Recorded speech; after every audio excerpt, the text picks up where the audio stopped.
आपके सामने है Anastasia स्ट्रोकिना. Mikrofon? Mikrofon. Klicker. Click करता.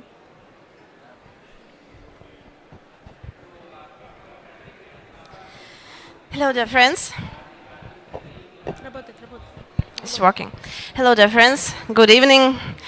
So it's, I suppose, one of the last sessions for today, and everybody is a bit tired. But the theme is, I suppose, interesting for you, and as well as for me too.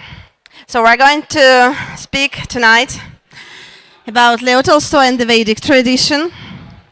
But first of all, before we start, I'd like to ask you, if, for example, I ask you what Russian writer is the most famous one, whom would you call? Whom would you name? Dostoevsky and Leo Tolstoy, probably, yeah? But you should know that Leo Tolstoy, of course, he's a great writer, he's a genius, but he wasn't just a writer, he was also a great philosopher. And his thoughts had a great impact on lots of people all over the world. The United States, Europe, the Great Britain, and of course, India. We'll speak about this a bit later. And lots of people followed Leo Tolstoy, not as a writer, but as a philosopher. He rejected the church, but he didn't reject the God. He said that love is God, and God is love. And it's very important. My ancestors were followers of Leo Tolstoy. And it's an important part of my personal story and the story of my family. My ancestors, like my great-grandfather, my great-grandmother, they were, as they are called, Tolstovцы, the followers of Leo Tolstoy and his teaching. They didn't eat meat. They read lots of spiritual literature, like Mahabharata, lots of Vedic literature. And it was my great-grandfather and great-grandmother. And so I decided to explore this theme more profoundly and to share with you with this part of Leo Tolstoy's thoughts, like as a philosopher, not just as a writer. And I tried to look at the life of Leo Tolstoy from the Vedic point of view. And now you'll see whether I have managed or not. So, Leo Tolstoy and the Vedic tradition.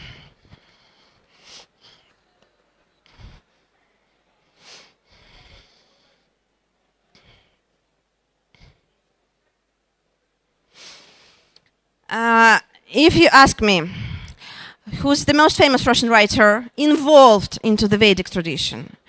Who's the Russian writer who knows a lot about India?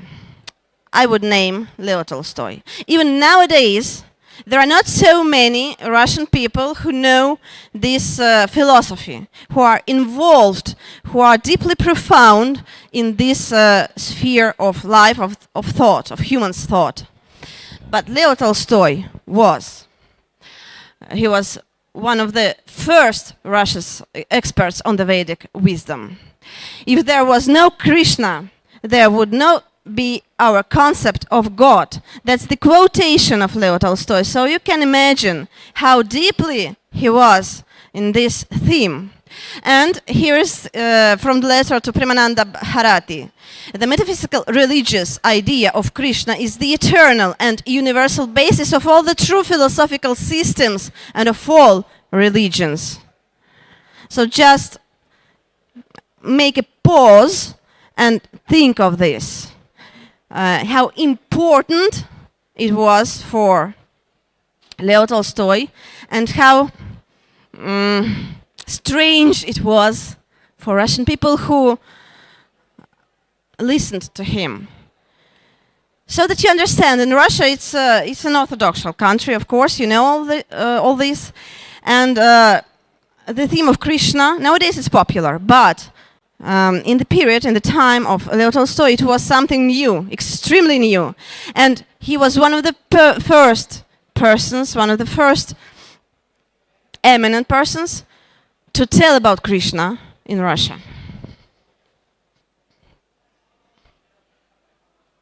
So just have a look at Leo Tolstoy's Indian library. He had a huge amount of books devoted to Indian history, to Indian Vedic tradition, to Indian religion. And here are, of course, not all the books he read about this, but just some very important. Bhagavad Gita, it's difficult for me to read it. Manava Dharmasastra, Upanishads, Ramayana. Ramayana he has, if you come to Yasnaya Polyana, the house where he was born, the house where he died, you'll see this book, Ramayana, in French language, translated by Hippolyte Foch. Was a very famous translation in Europe, but still you should know that in Russian language there were no these books in the period of Leo Tolstoy. So he was one of the first to read these books in Russia. Ramakrishna, Swami Vivekananda, but he's very famous here in India. Nevertheless, in Russia, even nowadays, not so many people know about him.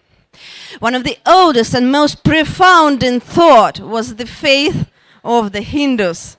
Those are all quotations of Leo Tolstoy, and I found them specially for you to know, to learn how our Russian writer loved your story, your country, and your religion.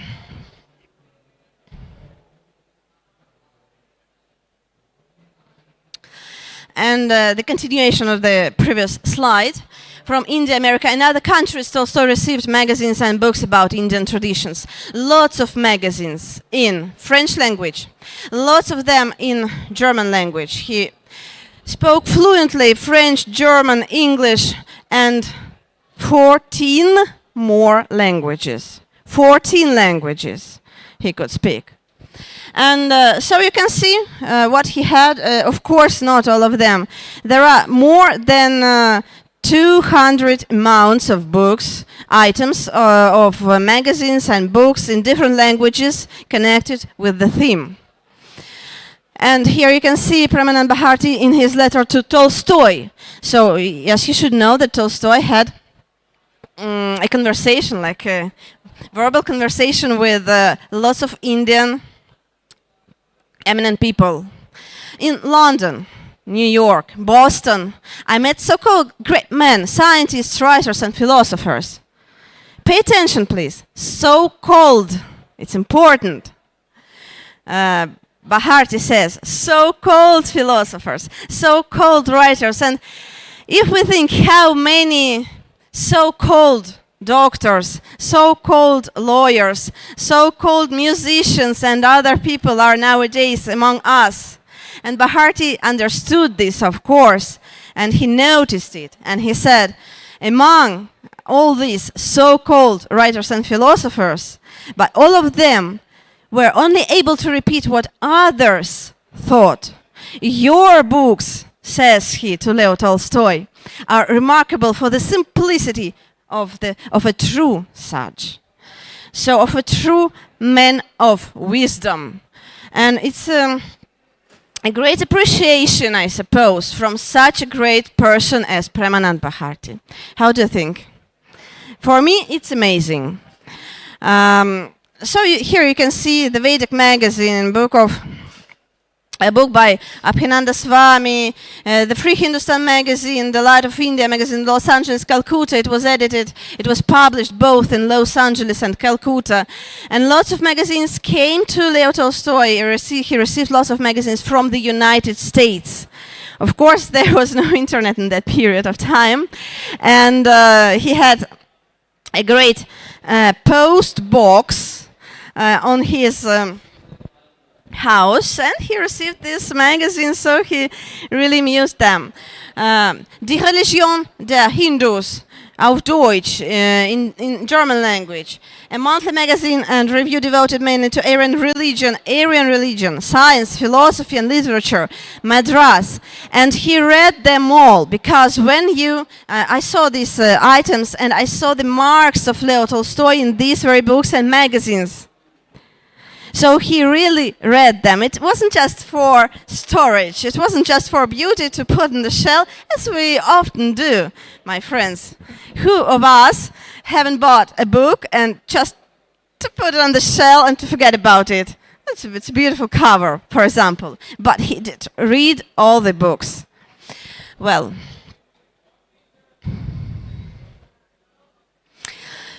and here I tried to divide Leo Tolstoy's life into these parts of Vedic tradition. Brahmacharya, who knows what Brahmacharya is? Just raise your hand, who knows what Brahmacharya is? Okay, but not so many of you. Are you sure? I repeat my question. Who knows what Brahmacharya is?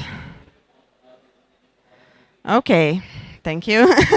So, Brahmacharya Leo Tolstoy. He was born in 1828. He didn't graduate from the university, but he studied all his life foreign languages. I said he knew more than 14 foreign languages. Philosophy, mathematics, agronomy, law, pedagogy, history, ethnography, astronomy, I would add. Lots of spheres of life were the sphere of his interest. In his youth, he, as I said, he didn't finish the university, but he studied all the time until the end of his life, until his very last day. But when he was young, there was in his life theater, piano playing, and also a flute playing. He decided that he would like to be a musician. And he trained all days long. He tried playing piano to attract young girls, to be honest. So he had balls. He had a very great social life, young ladies, all this stuff. He knew all of this in his youth. Then was the period of war. And probably you know what Leo Tolstoy said about war. Who have heard about Leo Tolstoy in war? What did he say about this? He hated war. He was in the war. He was a soldier. And when he came back from the war, he hated it till the end of his days. He said that there is nothing worse in this world than war. And then he came back to his estate, Yasnaya Polyana, and became conversation with peasants. He wanted all people to be equal. He didn't see any difference between people, you know, like I'm rich, I'm intelligent, and you are not. I'm a man, and you are a woman, for example. I'm white, you are black. No, this didn't exist for him. No way. He said that all the people are equal. Absolutely all the people are equal. And self-improvement and first eternal questions. So what kind of questions were there? At the age of 19, he met a Buryat. Buryatia is a region of Russia, and it's a Buddhist region of Russia. So he met a Buryat priest in a Kazan hospital and first learned about ahimsa. You know what ahimsa is? At the age of 19, in Russia, you should understand. In India, okay, every child knows what ahimsa is, but in Russia, you see, in the 19th century, it was something incredible, unbelievable. And, of course, not irresistible with violence. And since that time, since that youth, since his period of youth, he obtained the habit of constant moral analysis and questions. And he began asking himself, why am I living for? What's this life is? Where is God? does it exist or he doesn't exist? And here's the portrait of a young Leo Tolstoy. So we all know Leo Tolstoy is an old man, and you can see it here in my book on the cover with a bird. But here is young Leo Tolstoy in the period of his youth.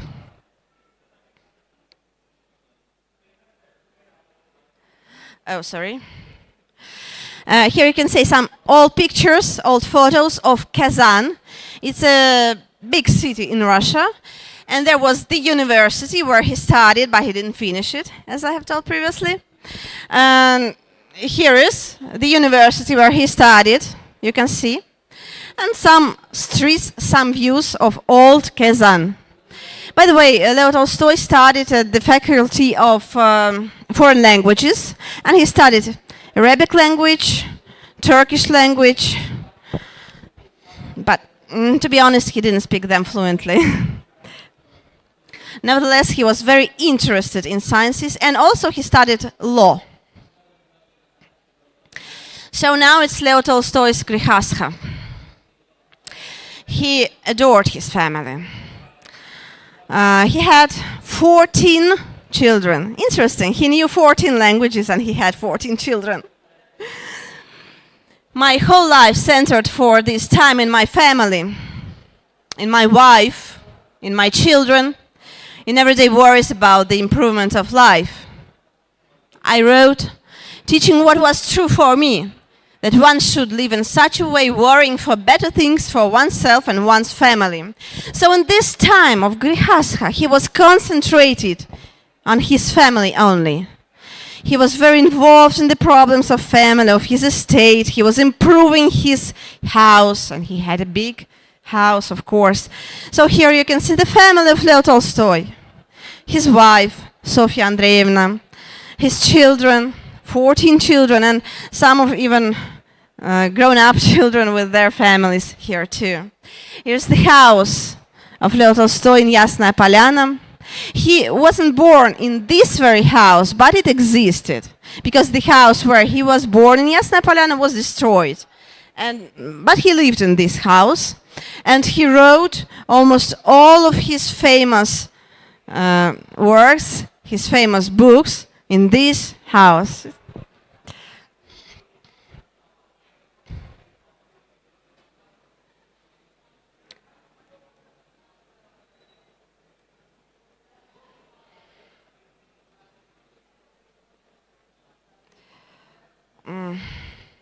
Beg your pardon, so it's something difficult here.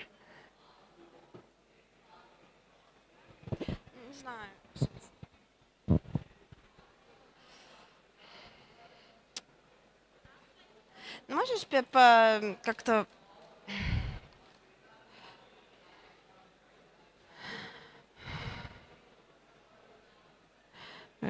I suppose that here should be a video.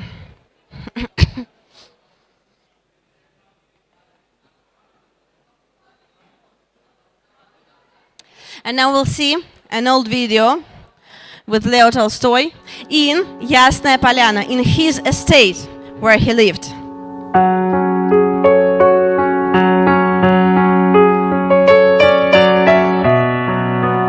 That's a real video, of course.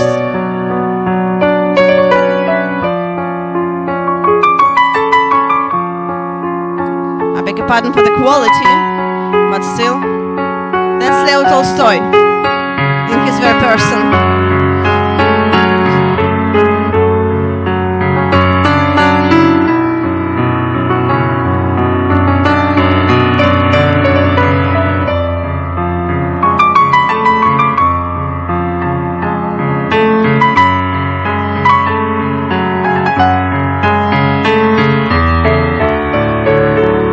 Lots of poor people came to him. Every morning they came to him and they said, I have this problem, I have that problem, can you give me money? Can you give me a piece of advice? And he was open to everyone. That's the alley in Yasnaya Polyana. He loved this alley and he walked a lot.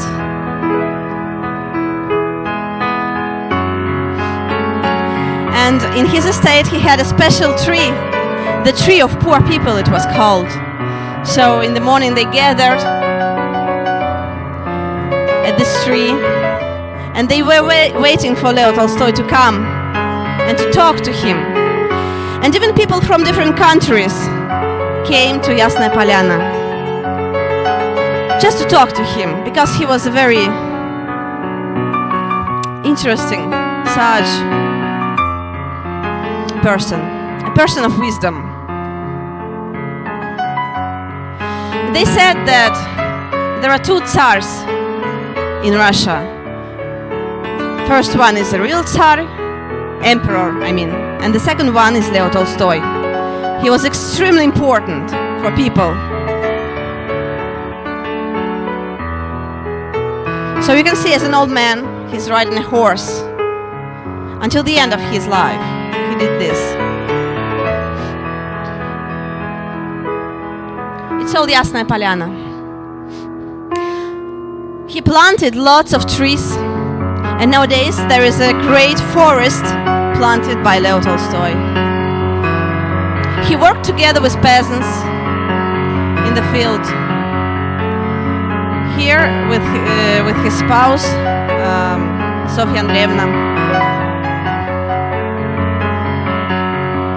He was a count. He was one of the richest men, but he didn't use his money, so he spent all his money to good deeds. He gave money to people.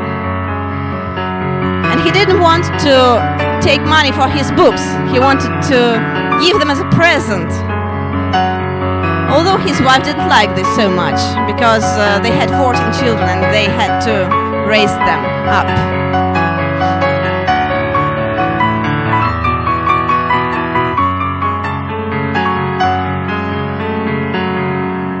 Unfortunately, the video is a bit vague.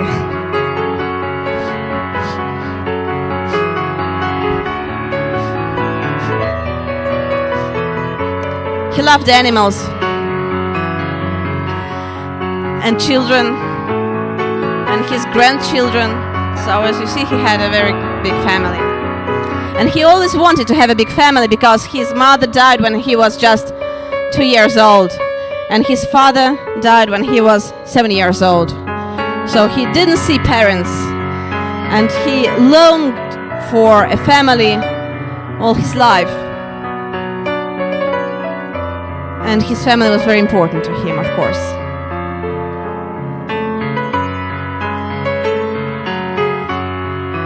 Grandchildren of Leo Tolstoy.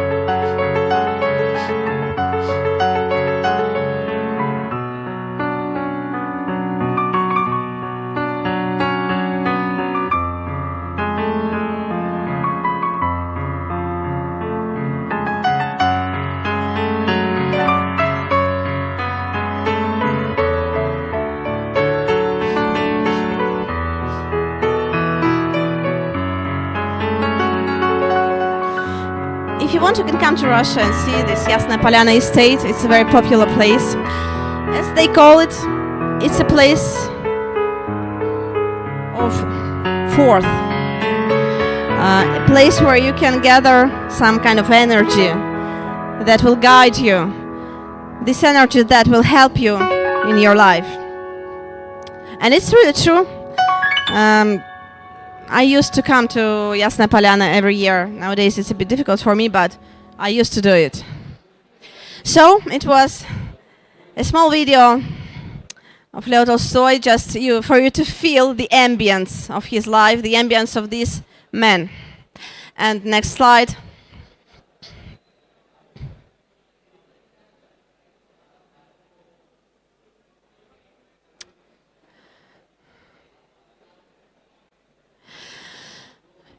He began posing questions, lots of questions, and these questions changed his period of life. He said, well, I'll have lots of land, 300 horses, so what? Or when I started to think about how I would raise my children, I would say to myself, what's for? Or thinking about the glory that my writings brought me, I said to myself, well, you'll be more glorious than Gogol, Pushkin, Shakespeare, Molière, all the writers in the world, so what? That's the main question of his life. So what? What's for I'm living here? And once he said to himself, I'm not living here to become the greatest writer in the world. Although when he was a young man, he wanted to be the greatest writer. When he was young, he wanted to be even more great than Dante, than Shakespeare. He hated Shakespeare, to be honest. And with years, he changed his position. He changed his opinion. And later he said, my Peace and War, my Anna Karenina is nothing. It's just letters. But what is important are the questions I'm asking myself and I'm asking you. So he was a very modest person when, in the period when he was a bit older. Leo Tolstoy and Mahatma Gandhi, you know this story. So they wrote each other, and to the end of his life, Gandhi considered himself as a disciple and follower of Tolstoy. That's a great honor for me to hear, because my grandfather, my great-grandfather and mother, they were also followers of Leo Tolstoy. So they were in one row, on the one road with Mahatma Gandhi. For me, it's a great honor, and I'm trying to not to be worse than my grandparents. The main thing for my grandparents was labor. They said that we should work all our life. We shouldn't be lazy. We shouldn't be having lots of pleasure in this life. But labor and love for others is the main thing in life. What impressed me most of all was the fact that Tolstoy in practice in his life realized what he preached in his books, stopped at nothing in his quest for truth. Those are the words of Mahatma Gandhi. So he pays our attention at the fact that Leo Tolstoy was really a man of word. So he just didn't say something and didn't follow it, didn't do it, just to say, you should be hardworking. And he didn't do this. No, he did. He himself was hardworking. And here is, of course, this person. So that's a young Mahatma Gandhi. And also Mahatma Gandhi was the author of the first biographical essay on Tolstoy.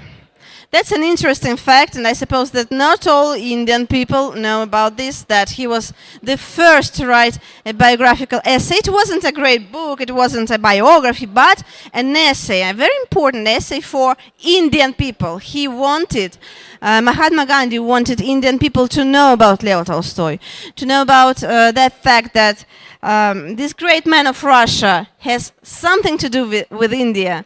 And despite the distance, we have so many things in common. In the Western world, there is no such a talented and intellectual man, no such ascetic as Count Tolstoy, said Mahatma Gandhi.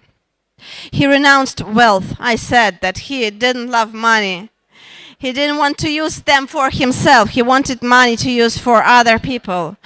He renounced wealth and began to live a simple man. He eats very modest food. Leo Tolstoy was a vegetarian, but not all of his life. When he was a young man, he wasn't vegetarian. But then he read lots of Vedic books and he became a vegetarian. He eats very modest food and strives not to cause offense to any living creature, neither with thought, nor word, nor deed. He spends all his time in labor and prayer.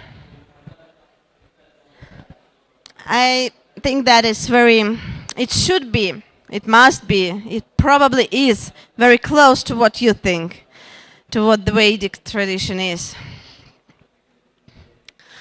And just to compare two quotations. Mahatma Gandhi said, "We are all bound to each other by the bond of love. There is an attractive force in every object. The name of this force that unites living beings is love. Where there is love, there is life. And what said Leo Tolstoy? Just have a look. Where there is love, there is God. So God is life, and love is God. It's all bounded, and it's really impressive. Sannyasa, Leo Tolstoy's sannyasa, as you see. So he had changed completely. He stopped eating meat. He stopped using money for himself. He decided to give all his work to people and not to receive money for his books. And he said, if it's not now, then tomorrow, disease and death will come, and nothing will remain but stench. You understand stench? Something that stinks. Stench and worms. My deeds, whatever they may be, will be all forgotten. Sooner or later, and I will be gone. So why make a fuss? How can a man not see this and live? Is there any meaning in my life that would not be destroyed by my inevitably impending death? And with these words, he lived till the end of his life. Every day, every hour, every minute, he thought of the purpose of life. Here you can see Leo Tolstoy in his field, and he worked with peasants, he helped them, and he was very involved in physical labor. He loved it. He was not just like a writer who was sitting in his cabinet all day long and writing something, but he was involved in physical work.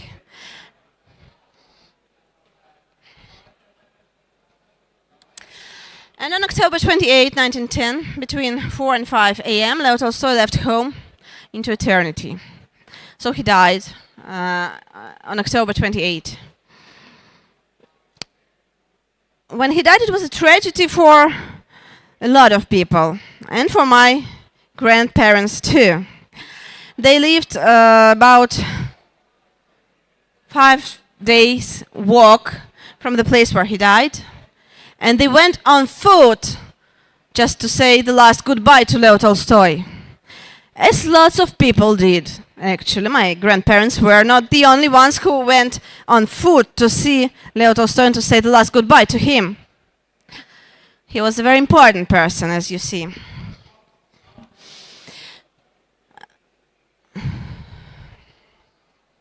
Oh, that's the video.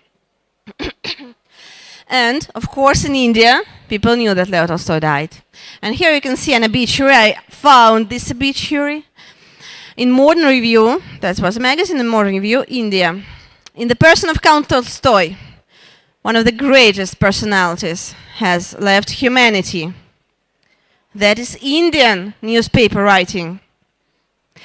We will no longer see him in bodily form, but as time passes, his influence will undoubtedly grow and more people will read him. I truly hope that more and more people will read him, although it's not very simple. It's not Harry Potter, of course. His novels touch even those who are not used to serious reflection.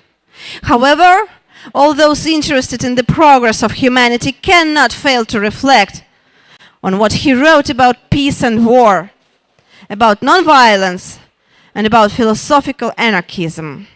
Yes, Leo Tolstoy is supposed to be an anarchist in Russia, even nowadays. Even nowadays, he is not a member of Russian Church. Because of all these thoughts, because of all this story that he was involved into Indian tradition. So he is not a member of Russian Church. And you can't light a candle in the Russian Church for him. That's the truth.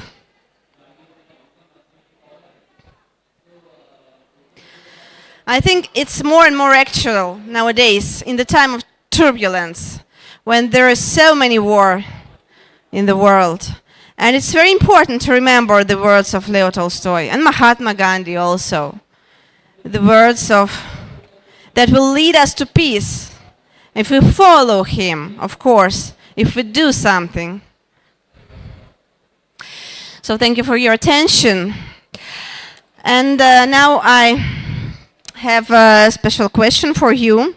And that person that will answer will receive a present. I like giving presents. So as I said, Leo Tolstoy was an unusual person. He was one of the first riders of bicycle. And he had permis de conduire, as it's called, driving license, for bicycle in Moscow. He was unusual in all different ways. He made himself shoes. He knew how to make shoes. And he gave these shoes as a present to his friends. He grew strawberries, Mexican strawberries, something exotical in Russia of that period. Very eccentric person, extremely eccentric person. And I want to ask you, so he was thinking about death all of his life, as you understand, yes? He was thinking, when I die, what will be left? Will anybody remember me? Won't? My soul, where will it go? Where won't it go? So what's going to happen with my soul after I'm dead? And at the end of his life, he thought about his tomb, of course, where he would be lying the eternal time, for the eternal time. And he said, my dear friends, my dear family, I don't want any cross, like, you know, Orthodox and Christian cross on my tomb. I don't want. No priests, I don't want them. Just a modest tomb close to my forest. I planted myself. So I want to lie there in the forest, in serenity. I want to be tranquil. No priests, no cross. But I want something or somebody to be with me when this, how to say, when I die. So I want you to bury close to me this creature or this thing. And so my question is, what or whom he was talking about? He wants to see this thing or this person or this whatever it is. He wanted to see it close to him after his death. What is it? What is this person? What is this thing? Just try to guess. Miss? No. His messages are eternal, definitely so. Yes, they are universal. Yes. Yes, I do agree.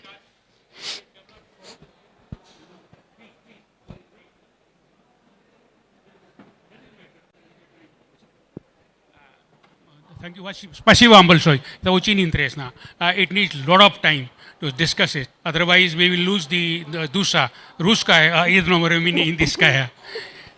They have a lot of things in common, and great Rerik, Nikolai Rerik has already answered your question that we have two very big magnets in the form of Himalayas and Altai Storno in the side of Russia, that they attract each other. Our hearts are so common and close to each other. We have a lot of thinking in common. That's why we are so near friends and we have some better relations. And Tolstoy and Gandhi was one of the serious examples. Yes. Thank you. But still, my question. Leo Tolstoy wanted this thing or this person or this, I don't know. I don't want to make a hint. He wanted it to be close to him, in his tomb, close to him. What was it?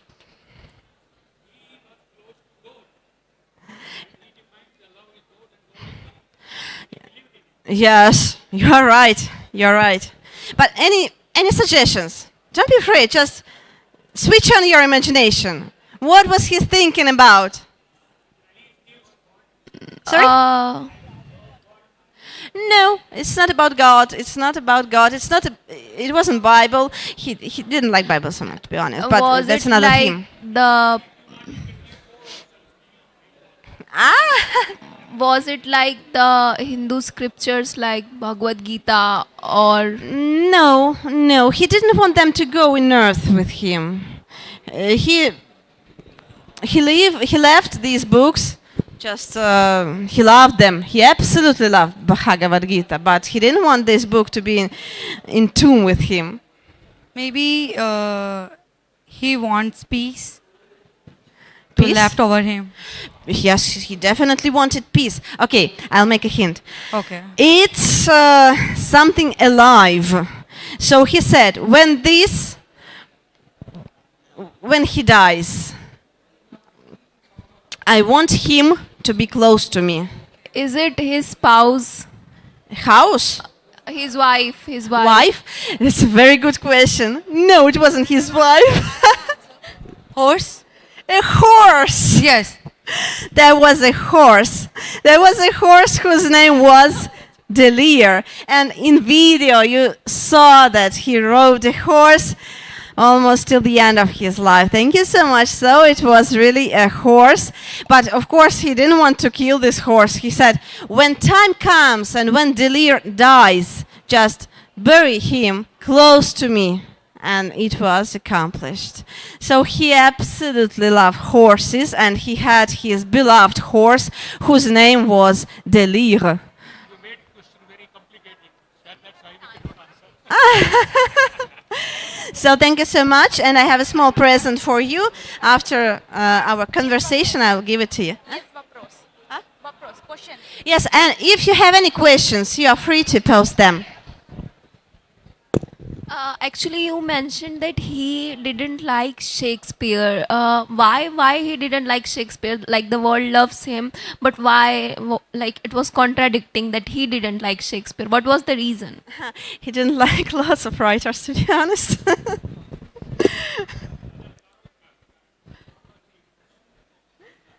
he thought that it's all superficious and it's not that profound. He loved simple words, simple literature. He loved Bhagavad Gita. He loved Mahabharata. That was the books for him. Those books were really a real treasure for him. But all fiction books, he didn't find them profound enough for a person of wisdom. I don't agree with him in this very point of view because I love Shakespeare, but it's not important what I think. It's important what he thought, of course. And he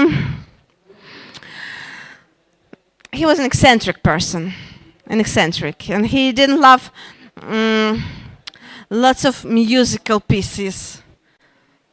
He adored Chopin, but he adored popular music, but valses and all this stuff he didn't like because it's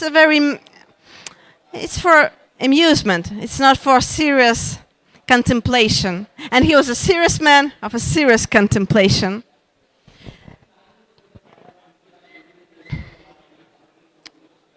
Of what?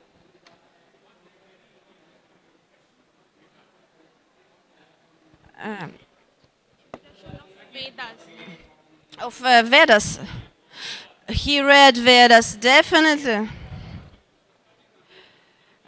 He read Vedas. I gave you lots of quotations here. He thought that without Vedas, there wouldn't be the concept of God. There wouldn't be the concept of God in the whole humanity. So Vedas was a very important book for him, definitely. But nevertheless, you should know that he read Quran, he read Torah, he read lots of spiritual books. But Vedas was an important spiritual experience for him, an experience that changed his life. He stopped eating meat, by the way. And my grandparents stopped eating meat too. So it's an interesting coincidence. Okay, any more questions? I thank you for attention. And I hope that this meeting gave you something new, and you learned something new, and you have, after our meeting, something to think over at home. Thank you so much. Thank you.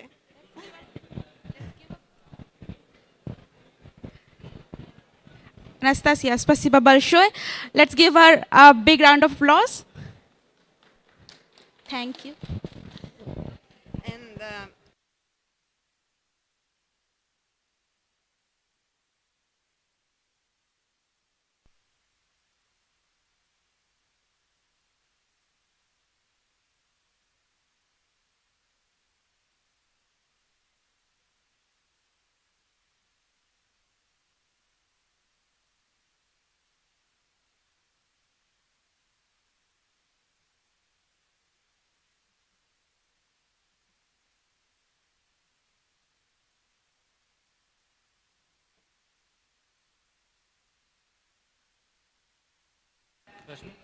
कितने minute हैं?